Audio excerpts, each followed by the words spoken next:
دنیا کی جو بڑی کشتیاں، چھوٹی کشتیاں، بڑے جہاز، چھوٹے بحری جہاز جو ہیں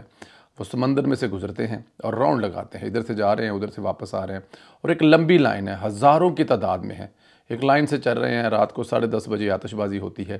تو دوست تھے پاکستان سے، وہ تشریف لائے ہوئے تھے،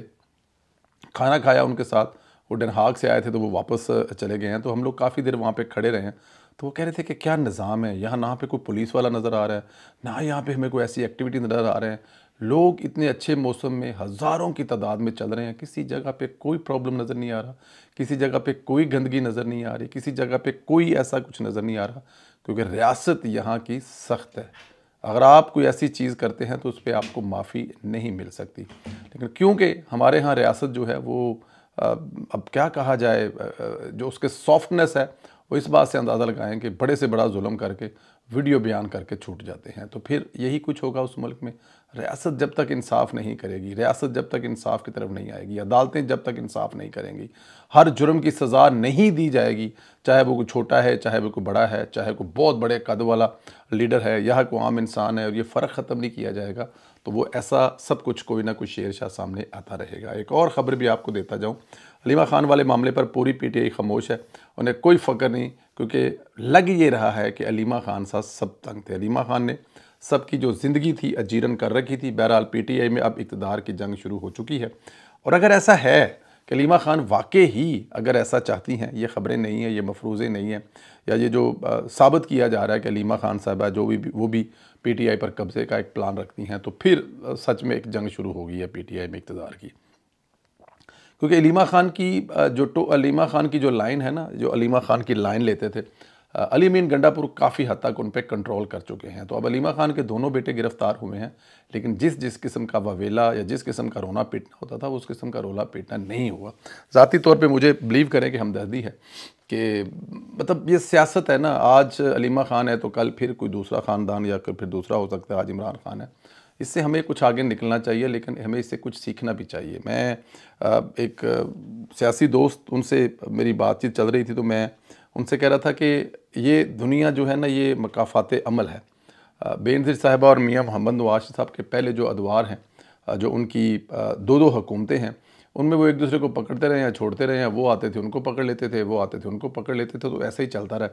پھر 2008 میں جب پاکستان پیپلز پارٹی کی حکومت آئی، انہوں نے نون لیگ کا کوئی بندہ نہیں پکڑا، اور پھر نون لیگ کی 2013 حکومت آئی تو انہوں نے بھی پیپلز پارٹی کا کوئی بندہ نہیں پکڑا، یعنی کہ نہ انہوں نے پکڑا نہ انہوں نے پکڑا۔ لیکن خان صاحب نے جو آ کر ایک گیم سٹارٹ کی تھی کہ پوری اپوزیشن اٹھا کر نواز شریف اور زرداری خاندان اندر پھینک دیے تھے، اور آج ان کو کرنا پڑ رہا ہے۔ خدا نہ کرے کل یہ سب کچھ ریپیٹ ہو، یہ کب نہ کب تو ختم ہونا ہی پڑے گا۔ بٹ اینی ہاؤ، یہاں پر عمران خان صاحب اور 9 مئی اس سے تھوڑا سا ہٹ کر، اس سے پہلے یہ کسی نے نہیں کیا۔ ادھر پاکستان آگے بڑھ رہا ہے، چین بھی فتح کر لیا ہے، ڈپلومیسی میں شہباز شریف نے چین کو فتح کر لیا۔ چینی وزیر خارجہ یہ کہہ رہا ہے کہ یہ میری خوش قسمتی ہے، پاکستان کے ساتھ مثبت طریقے سے آگے بڑھ رہے ہیں۔ چینی سفیر نے کہا کہ میں خود کو خود قسمت سمجھتا ہوں، کہ یہ میری خود قسمتی ہے کہ میں نے پاکستان کی موجودہ حکومت کی بڑی کامیابیوں کو اپنی آنکھوں سے، خاص طور پر وزیر اعظم شہباز شریف کی قیادت میں، وہ ہر روز بغیر کسی وقفے سے مسلسل کام کر رہے ہیں، کوئی بریک 7 ڈے میں نہیں لیتے، ان کی محنت کی بدولت پاکستان نے نمایاں کامیابیاں حاصل کی ہیں۔ میں نے خود دیکھا پاکستان کی جی ڈی پی کی شرح منفی سے بڑھ کر 2.68% تک پہنچ گئی ہے۔ میں جب یہاں آیا تھا اس وقت زر مبادلہ کے ذخائر صرف 9 ارب ڈالر تھے، لیکن یہ اب بڑھ کر 20 ارب امریکی ڈالر تک پہنچ چکے ہیں۔ دوسری طرف امریکہ کہہ رہا ہے کہ دنیا کی کوئی چیز پاکستان کے ساتھ ہمارے تعلقات خراب نہیں کر رہے۔ یہ ایک تاریخی موقع ہے، پاکستان چین اور امریکہ کو ساتھ لے کے چل رہا ہے۔ تو ایک طرف چائنا کہہ رہا ہے کہ ہمارے تعلقات جو ہیں وہ اتنے پرانے ہیں پاکستان کے ساتھ، کہ کسی دوسرے ملک کے ساتھ اگر فرض کیا کہ پاکستان کے تعلقات اچھے ہو رہے ہیں تو اس سے ہمارے تعلقات پر کوئی فرق نہیں پڑے گا، اور ہمارے اگر کسی ملک کے ساتھ تعلقات اچھے ہو رہے ہیں تو اس سے پاکستان کے ساتھ تعلقات نہیں پڑے گا۔ تو یہاں پر امریکہ، چائنا اور پاکستان، یہ تینوں ایک نیا بلاک بنتا نظر آ رہا ہے، اور اس کی کامیابی جو ہے وہ ہے ایک سیاسی حکومت جو اس وقت شہباز شریف کی قیادت میں پرفارم کر رہی ہے، اس پر ہے۔ دیکھیں چینی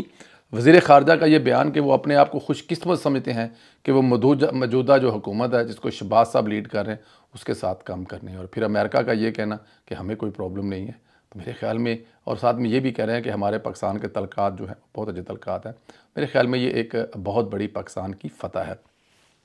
سہیل وڑائچ صاحب کی جو میں نے ایک دن پہلے ہی، کل میں نے ایک ٹویٹ کی تھی کہ ہمارے سورس یہ بتا رہے ہیں کہ سہیل صاحب جو ہیں وہ کچھ لکھ رہے ہیں اور وہ اپنا بیان دیں گے، اپنا موقف دیں گے، تو آج ان کا موقف آ گیا۔ تو اس کا مطلب ہے کہ ہماری خبر جو ہے وہ ٹھیک ثابت ہوئی۔ لیکن اس پہ جو تفصیلاً بات ہے، انہوں نے ویسے بہت ساری چیزیں کلیئر کر رہی ہیں، لیکن اب کیونکہ ہمارے ویلاگ کا ٹائم اتنا ہے، انشاءاللہ جو دوپہر والا ویلاگ میں، اس میں آپ کو ان کا پورا موقف بتائیں گے کہ کون کون سی ISPR کی چیزوں کو انہوں نے کہا کہ وہ ٹھیک ہیں، انہوں نے DSP کے بارے میں کیا کہا، اور کچھ سیاسی بہنوں کا بھی ذکر کیا کہ وہ کون سی نرسیوں کے پلے میں، لیکن یہ سب کچھ انشاءاللہ اگلے ویلاگ میں۔ خیال رکھیں، اجازت دیں، انشاءاللہ اگلے ویلاگ میں ملاقات ہوگی۔ پاکستان زندہ باد، ہمیشہ زندہ باد۔ اپنی رائے کا اظہار کرنا مت بھولیے۔ بہت شکریہ، خدا حافظ۔